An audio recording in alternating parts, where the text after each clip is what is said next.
Hello everyone, আসসালামু আলাইকুম। আজকে আপনাদের মাঝে হাজির হয়ে গেলাম জর্দা সেমাই রান্নার রেসিপি নিয়ে। আমার সঙ্গে থাকুন। আর আমার চ্যানেলটি নতুন, তাই প্লিজ আমার চ্যানেলটিকে ফলো সাবস্ক্রাইব করে পাশে থাকবেন।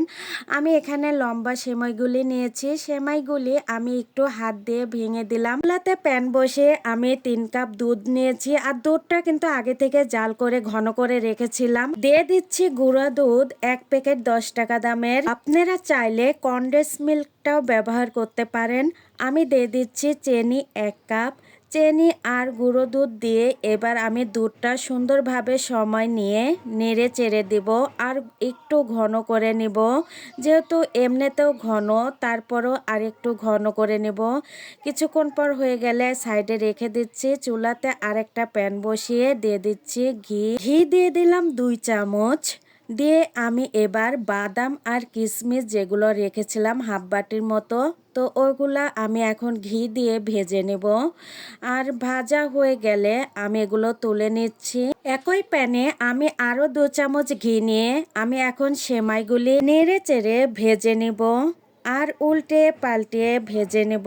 কিছুক্ষণ পর নাড়াচাড়ার পর ভাজা হয়ে গেলে আমি বাদাম ও কিছুটা দুধ দিয়ে দিব। আমি দুধটা একবারে অ্যাড করব না, অল্প অল্প করে অ্যাড করব আর নাড়তে থাকবো।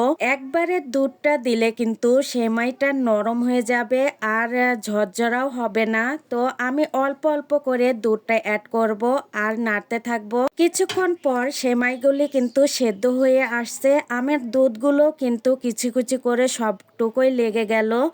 আর আমি আরও কিছুক্ষণ নেড়ে চেড়ে এখন নামিয়ে নিব। আর নামার সঙ্গে সঙ্গে কিন্তু একটু নেড়ে চেড়ে দিলেই ঝরঝরা হয়ে যাবে।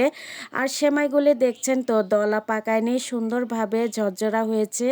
তো আমি এখন নামিয়ে রাখবো। সেমাইগুলি কিন্তু যেমন দেখতে সুন্দর তেমনই মজার খেতে। আর এই সেমাই রান্নাটা সবার পছন্দ হবে। আসছে ঈদ, ঈদের দিনের সকালে এমন জর্দা সেমাই হলে মনটাও ভালো হয়ে যায় আর খেতেও ভালো লাগবে। সবাই পছন্দ করবেন, অবশ্যই ট্রাই করবেন বাসাতে।